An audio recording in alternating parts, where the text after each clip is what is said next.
अस्सलाम वालेकुम वरहमतुल्लाहि वबरकात। अल्लाह के नाम से शुरू जो बड़ा कृपालु और अत्यंत दयावान है। मैं हूं मोहम्मद हफीज अंसारी और आप देख रहे हैं द पॉलिटिकल। गुजरात में गरबा के दौरान मुस्लिम युवकों पर हमले की खबर सामने आई है।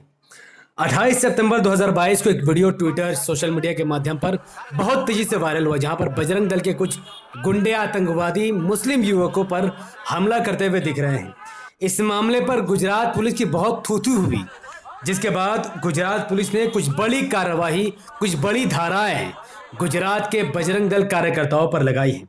इस मामले के बाद आईपीसी की धारा 323 चोट पहुंचाना, आईपीसी की धारा 143 गैर कानूनी ढंग से भीड़ के एकत्रित होना, धारा 147 दंगा भड़काना और धारा 294 बी दो धर्मों के बीच दुश्मनी के लिए माहौल बिगाड़ने के तहत मामला दर्ज किया गया है। यह मामला गुजरात पुलिस ने खुद बजरंग दल के गुंडों के खिलाफ दर्ज की है, तो अब उनकी तो शायद खैर नहीं है।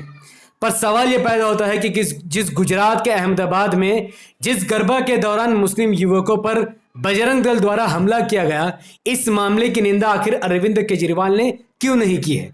और सवाल मैं अरविंद केजरीवाल से इसलिए पूछ रहा हूं क्योंकि गुजरात के कुछ मुसलमान अपनी जमीर मारकर, अपना मन मारकर अरविंद केजरीवाल के समर्थन करने की बात कर रहे हैं। वो अरविंद केजरीवाल जो मुसलमानों के नाम पर चुप्पी ठाने बैठे हुए हैं, वो मुसलमानों का नाम नहीं लेना चाहते और उस अरविंद केजरीवाल को मुसलमानों का वोट भी नहीं चाहिए। लेकिन कुछ मुसलमान अरविंद केजरीवाल को वोट देने की बात करें, जबकि वह गरबा में मार खाए हुए मुसलमानों का नाम तक नहीं लेना चाहते। तो ऐसे लोगों को शर्म आनी चाहिए और याद रखना चाहिए कि अरविंद केजरीवाल के ही साथी मनीष सिसोदिया, जो कि एक एजुकेशन मिनिस्टर है, कहा जाता है कि एजुकेशन के रास्ते पर सैलाब इन्होंने ले आया है, इतना अच्छा काम किया है, लेकिन आज इनको दो पंडितों के सामने हाथ बांध कर नतमस्तक देखा गया, क्योंकि इनका मानना है कि इनको वोट सिर्फ हिंदुत्व और रूढ़िवादी संगठन के लोग ही दिला सकते हैं। इनको हिंदुओं का वोट चाहिए, मुसलमानों का वोट से इनको कोई मतलब नहीं। तो फिर मुसलमानों को आम आदमी पार्टी से क्या लेना देना है। दूसरी तरफ बैरिस्टर असदुद्दीन ओवैसी साहब है, जो आज भी गुजरात के बिल्किस बानो, जिसके साथ 11-11 हिंदुत्व रूढ़िवादी संगठन के लोगों ने बलात्कार किया था, उनकी इंसाफ की लड़ाई आज भी ओवैसी साहब लड़ रहे हैं। आज भी वो मोहन भागवत को चुनौती दे रहे हैं कि क्या उनके अंदर यह ताकत है कि वो बिल्किस बानो के साथ मिलकर उनको इंसाफ दिलाने का काम करे। आज उस ओवैसी साहब गुजरात में बहुत सक्रिय है, गुजरात की राजनीति में, और गुजरात के लोगों से मैं उम्मीद करता हूं कि वो ऐसे ओवैसी साहब का साथ जरूर देंगे जो न्याय की लड़ाई लड़ रहे थे। ये जो गरबा में ये जो कांड हुआ, जो मुस्लिम युवकों को जिसमें मारा गया, इस पर बड़ी खबर एक और है। वो खबर यह है कि गुजरात के अलग अलग शहरों में नवरात्रि और गरबा के उत्सव मनाया जा रहा है। इस दौरान कुछ संगठनों ने गुजरात में कई जगहों पर मुस्लिम युवकों के गरबा में प्रवेश पर रोक लगा दी है। अब वो प्रवेश पर रोक लगाए ना लगाए, खुद मुस्लिम समाज के लोगों को गरबा में नहीं जाना चाहिए, क्योंकि ये हमारे धर्म का हिस्सा नहीं है।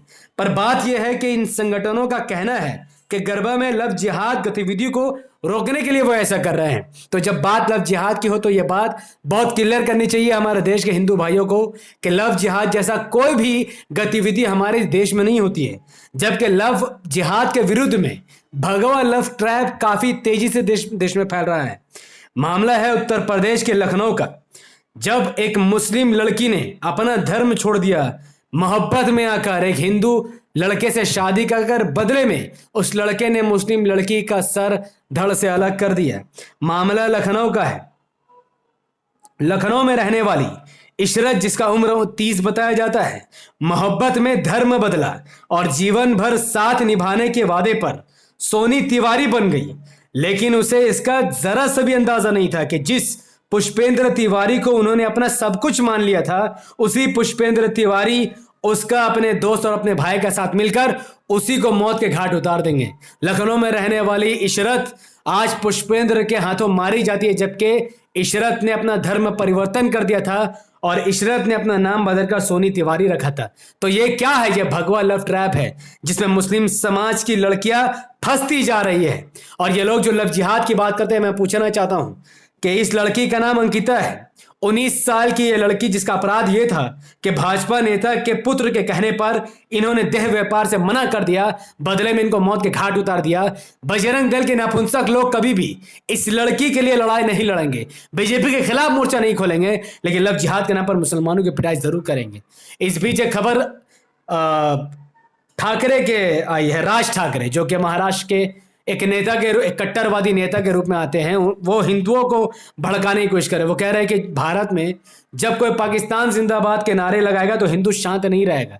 मैं भी मानता हूं कि भारत में अगर कोई पाकिस्तान जिंदाबाद के नारे लगाएगा तो मुसलमान भी शांत नहीं रहेगा।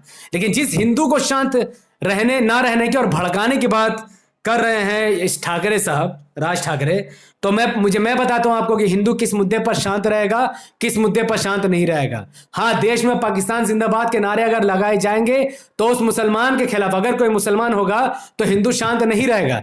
लेकिन भारतीय जनता पार्टी की सरकार अगर दिवाली पर मिलने वाले गिफ्ट और बोनस पर टैक्स लगा दे तो उस पर हिंदू शांत रहेगा। जो भारतीय जनता पार्टी के नेता सेक्स स्कैंडल करते हुए पकड़े जाए, मंदसौर के जिला अध्यक्ष है बीजेपी नेता, उनके खिलाफ हिंदू शांत रहेगा। एक और खबर बीजेपी नेता के लिए है, शशिकांत सोनी, जिनको नौकरी दिलाने के लिए एक लड़की को झांसा देकर युवती के साथ दुष्कर्म किया, ऐसे बीजेपी नेताओं के लिए भी हिंदू शांत रहेगा। लेकिन जब बात आएगी मुसलमानों की, गरबा में जाने वाले मुसलमानों की, तो हिंदू शांत नहीं रहेगा, बल्कि मुसलमानों को पीटेगा, मुसलमानों को मारेगा। क्योंकि मुसलमान देश में कमजोर अल्पसंख्यक है और हिंदू समाज बहुत बड़ी कम्युनिटी है, तो वो मुसलमानों पर जुल्म करेंगे, कमजोर को मारकर बलवान बन रहे हैं। लेकिन जो बीजेपी नेता डकैती कर रहे, चोरी करे, बलात्कार करे, दुष्कर्म कर रहे हैं, हिंदू लड़कियों की हत्या कर रहे हैं, उस पर हिंदू शांत रहेगा। वाह भैया वाह, क्या इस ठाकरे को मैं क्या कहूं, जिसे कोई औकात महाराष्ट्र में नहीं बची।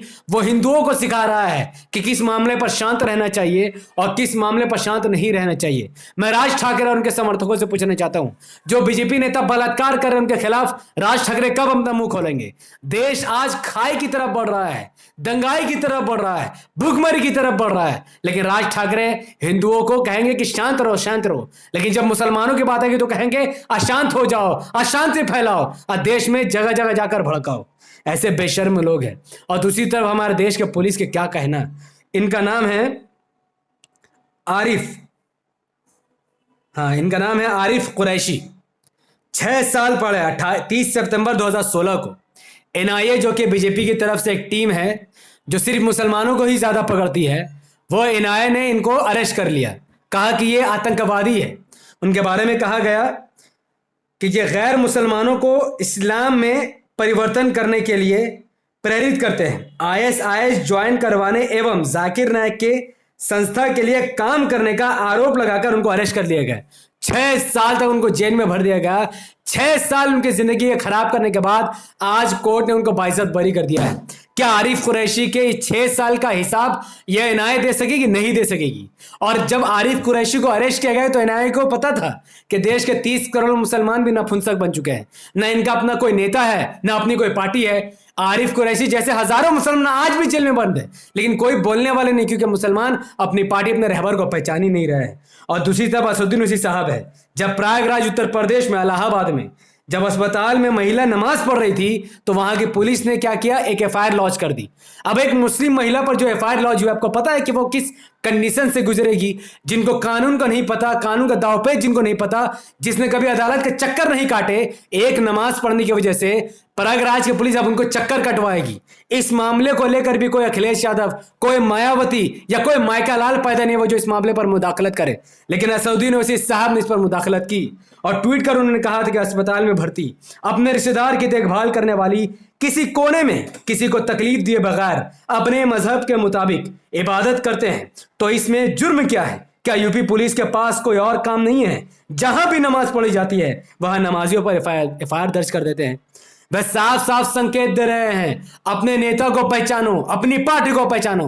कब तक मुसलमान मारे जाएंगे? कब तक नमाजियों पर एफआईआर दर्ज होगी? कब तक हिजाब पर बैन करने की बात होगी? और कब तक मुसलमानों को चुन चुन कर घेर घेर कर मारा जाएगा? कभी पिंडाल में जाने के नाम पर, कभी लव जिहाद के नाम पर, कभी लिंचिंग के नाम पर। बस बहुत हुआ। अब मुसलमानों को यह जुल्म सहना बंद करना होगा और एआईएमआईएम को किसी भी तरीके से समर्थन देना होगा। सबसे इस दौरान अच्छी खबर यह है कि हरिद्वार में जिला पंचायत चुनाव में मजलिस के 2 उम्मीदवारों ने जीत हासिल कर ली है।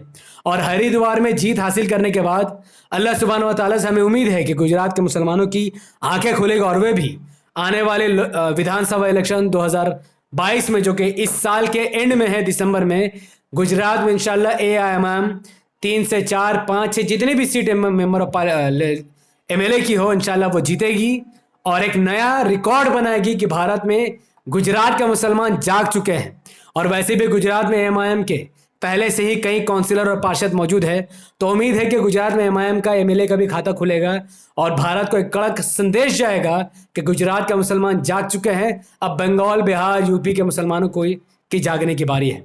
इस वीडियो में अगर आप मेरी बातों से समर्थन करते हैं, अगर आपका भी वही मानना है जो मैंने आपको बताया है, तो इस वीडियो को लाइक कीजिए, इसके लिंक को व्हाट्सएप, फेसबुक, इंस्टाग्राम जैसे सोशल मीडिया के प्लेटफॉर्म पर शेयर कीजिए।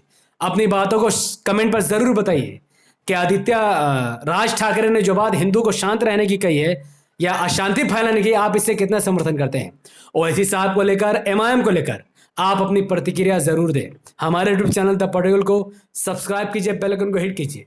अगर आप सब इस वीडियो को हमारे Facebook channel the political news पर देख रहे थे तो इसे लाइक और फॉलो कीजिए, 5 बड़े ग्रुप में धड़ाधड़ शेयर कीजिए और लोगों को यह मैसेज दीजिए कि हम ये कौम जिंदा है जो अपनी लड़ाई लड़ेगी और बहुत हो गया ये गुलामी का, ये जो नंगा नाच खेल रही है कौम कभी बीजेपी से डरकर किसी भी एली तेली को वोट दे रही है, ये नहीं चलेगा। अब मुसलमानों का वोट सिर्फ एमआईएम और पतंग पर जाएगा। ये मैसेज गुजरात से बहुत जल्द निकलकर पूरे भारत में फैलने वाली है। बहुत बहुत शुक्रिया। अस्सलाम वालेकुम रहमतुल्लाहि व बरकातहू। अल्लाह के इस्लाम ते रहमत बरकात अब तमाम भाई और बहनों पर हो। मैं अल्लाह हबीब पीस अपॉन